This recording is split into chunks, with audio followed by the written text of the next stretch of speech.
नमस्कार विद्यार्थियों। बीए प्रथम वर्ष के द्वितीय पेपर के अंतर्गत कहानी संकलन जो पुस्तक है उसमें जो कहानियाँ आपके लगाई गई हैं उनमें से दुलाई वाली, जिसकी लेखिका है बंग महिला, तो बंग महिला की दुलाई वाली कहानी का हम अध्ययन कर रहे थे। कहानी का जो घटनाक्रम था उसको हमने पिछली कक्षा में जाना। अब हम इस कहानी में जो महत्वपूर्ण व्याख्याएं आई हैं उनको हम समझने का प्रयास करेंगे, उनका हम अध्ययन करेंगे। तो सबसे पहले मैं जो गद्यांश है उसका वाचन करती हूँ और उसके बाद हम उसकी व्याख्या करेंगे। काशी जी के दशाश्वमेध घाट पर स्नान करके एक मनुष्य बड़ी व्यग्रता के साथ गोदोलिया की तरफ आ रहा था। एक हाथ में एक मैली सी तौलिया में लिपटी हुई भीगी धोती और दूसरे में सुरती की गोलियों की कई डिबियाँ और सूंघने की एक पुड़िया थी। उस समय दिन के 11 बजे थे। गोदौलिया की बाई तरफ जो गली है उसके भीतर एक और गली में थोड़ी दूर पर एक टूटे से पुराने मकान में जा घुसा। मकान के पहले खंड में बहुत अंधेरा था, पर ऊपर की जगह मनुष्य के वास उपयोगी थी। नवागत मनुष्य धड़धड़ाता हुआ ऊपर चढ़ गया। वहाँ एक कोठरी में उसने हाथ की चीजें रख दी और सीता सीता कहकर पुकारने लगा। अब जब हम इस गद्यांश की व्याख्या करेंगे तो सबसे पहले हमें संदर्भ बताना होगा, फिर प्रसंग, फिर व्याख्या और अंत में विशेष। संदर्भ में तो यह है कि प्रस्तुत गद्यांश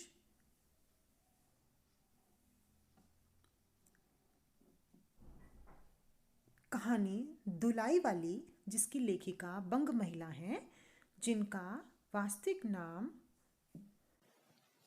राजेंद्र बाला घोष था, और इनकी कहानियों का जो संग्रह है वो कुसुम संग्रह नाम से प्रकाशित हुआ था। बंग महिला की दुलाई वाली कहानी को सर्वाधिक ख्याति मिली। यह कहानी 1907 में सरस्वती पत्रिका में प्रकाशित हुई थी।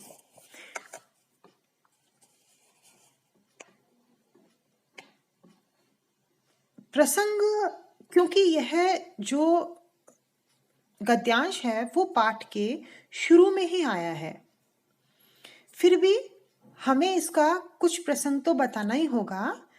तो इसमें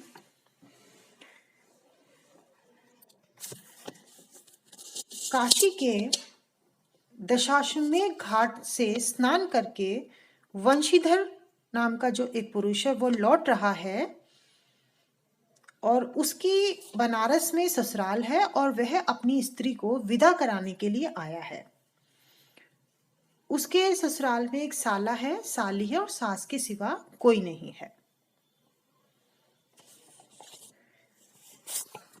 वह काशी के दशाश्वमेध घाट पर स्नान करने के लिए गया था और अब बड़ी तेजी से वो अपने घर पर आ रहा है। इसी प्रसंग में आगे लेखिका कहती है, अब हम इसकी करेंगे व्याख्या। काशी जी के दशाश्वमेध घाट पर स्नान करके एक मनुष्य बड़ी व्यग्रता के साथ गोदोलिया की तरफ आ रहा था। व्यग्रता अर्थात तेजी के साथ। काशी के दशाश्वमेध घाट पर एक मनुष्य जो है, जिसका नाम क्या है, उस मनुष्य का नाम था वंशीधर, और वंशीधर इलाहाबाद के रहने वाले थे।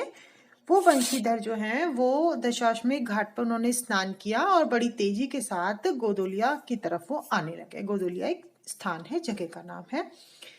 और एक हाथ में तो उनके एक मैला सा तौलिया, जिसमें उन्होंने अपनी धोती को भी लपेट रखा है, और दूसरे हाथ में उन्होंने सुरती की गोलियों की कई डिब्बियां और सूंघनी की एक पुड़िया भी ले रखी है।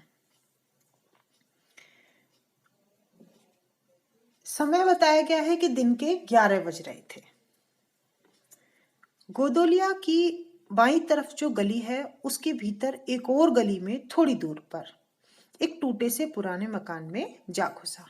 अर्थात इसमें क्या बताया है कि वो जो वंशीधर हैं जो स्नान करके आ रहे हैं, वो गोदोलिया की तरफ ही बाईं तरफ एक गली है, उसके भीतर भी एक गली। कहने का तात्पर्य यह है कि वो जो घर था उनका वो बहुत अंदर की तरफ था और पुराना टूटा सा मकान था, उसके अंदर वो चले गए। मकान में जैसे ही शुरुआत में जाते हैं, जो पहला खंड है मकान का, वहाँ तो बहुत अंधेरा था और वो रहने योग्य था भी नहीं, बहुत ज़्यादा उसमें अंधेरा था। लेकिन जो ऊपर की जगह थी, जो ऊपर, वो मनुष्य के वासोपयोगी था, अर्थात मनुष्य के रहने के लायक वो जगह थी। नवागत मनुष्य अर्थात जो अभी अभी मनुष्य आया था, कौन? वंशीधर, जो स्नान करके आए थे, वो जल्दी जल्दी धड़धड़ाता हुआ, यानी वो जल्दी में थे। इसमें गद्यांश के शुरू में भी व्यग्रता शब्द का प्रयोग किया गया था, अर्थात उसे बहुत जल्दी थी, इसीलिए वो धड़ धड़ धड़ धड़ करता हुआ ऊपर चढ़ गया। वहां एक कोठरी में उसने अपने हाथ की चीजें रख दी और सीता सीता कहकर पुकारने लगा। सीता उसकी साली का नाम था और वह अपनी साली को पुकार रहा था कि भाई उसकी बहन कहाँ है, क्योंकि वह अब उसे लिवाने के लिए तो आया ही था, अपनी ससुराल आया था, तो अब उसे जाना था। ये घटनाक्रम इसके अंदर बताया गया है। अब हम इसका विशेष लिखेंगे। तो विशेष में सबसे पहली तो कि काशी की जो गलियां हैं, यानी घाट के किनारे की जो गलियां हैं, उनका इसमें चित्रण किया गया है, उनका वर्णन किया गया है। और निश्चित स्थान के बारे में जानकारी दी है, जैसे काशी का दशाश्वमेध घाट, गोदोलिया आदि। तत्सम शब्दों का प्रयोग है व्यग्र, नवागत, वासोपयोगी आदि। सीता सीता कहकर पुकारने लगा। सीता सीता कहने से ऐसा लगता है जैसे वो अपनी पत्नी को पुकार रहा होगा, लेकिन जब पाठक आगे इस कहानी को पढ़ता है तो उसे पता चलता है कि सीता उसकी पत्नी नहीं बल्कि उसकी साली है, और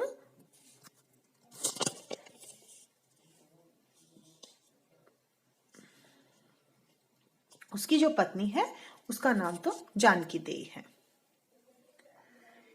इसके अलावा बहुत ही सीधी और सरल भाषा का प्रयोग इसमें हुआ है।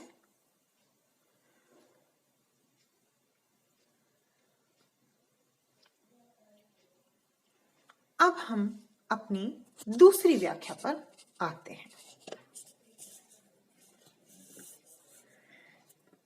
नहीं, एक देशी धोती पहनकर आना था, सो भूलकर विलायती ही पहन आए।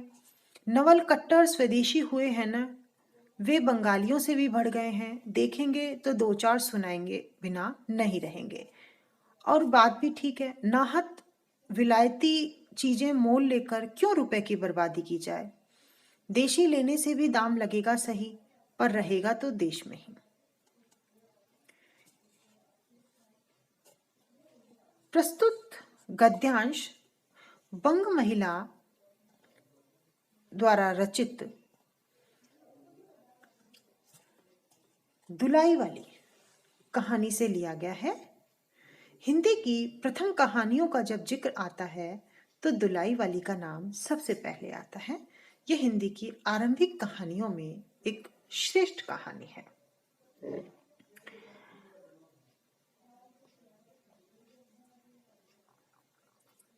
वंशीधर जो इस कहानी के मुख्य पात्र हैं और वो इलाहाबाद के रहने वाले हैं, बनारस में उनकी ससुराल है और वह अपनी पत्नी जानकी देई को अपने ससुराल से लिवाने आए हैं।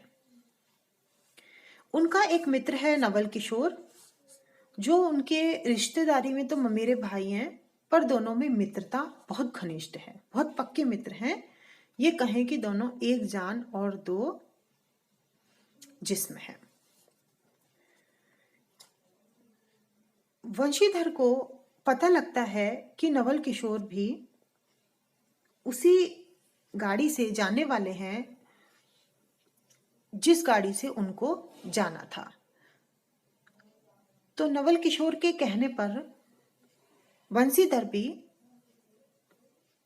उसी दिन जाना तय कर लेते हैं।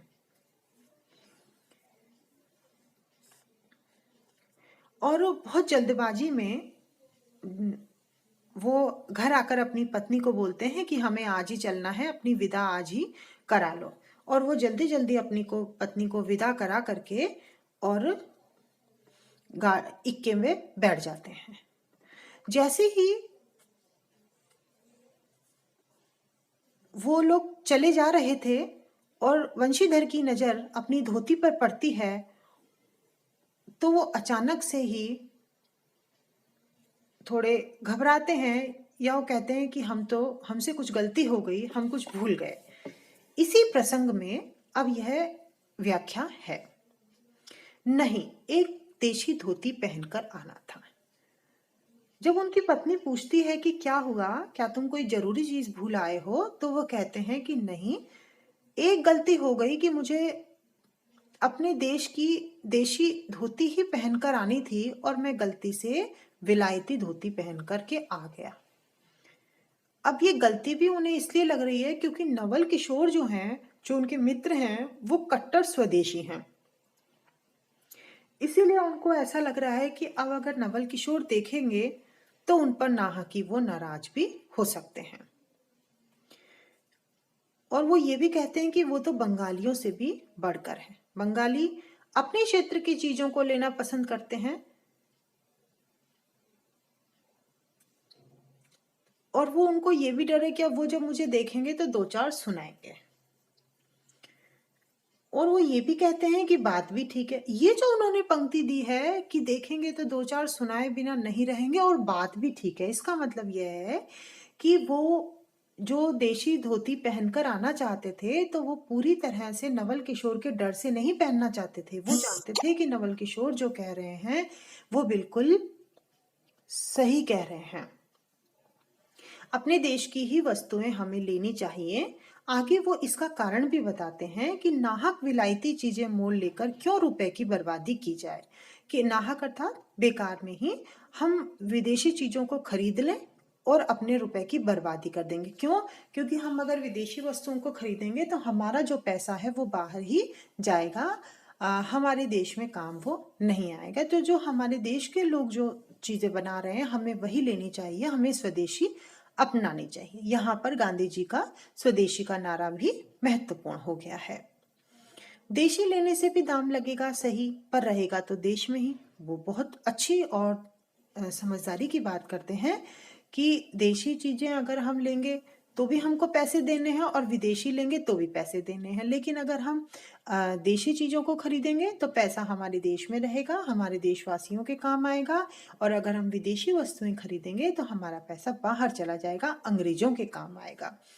तो इस धुलाई वाली कहानी के अंतर्गत जो यह गद्यांश दिया गया है ये बहुत महत्वपूर्ण है और ये बताया है कि उस समय जो है वो स्वदेशी और विदेशी वस्तुओं का बहुत जोर था और यह स्वदेशी वस्तुओं के अपनाने पर हमारे जो देश के नेता थे वो बहुत जोर दे रहे थे और जनमानस में इस बात की प्रतिष्ठा, इस बात को वो डाल रहे थे कि भी स्वदेशी अपनाएं।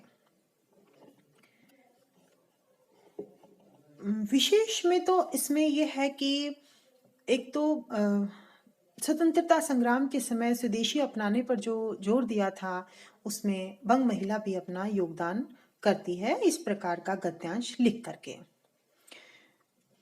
दूसरा बहुत सीधी सरल भाषा है।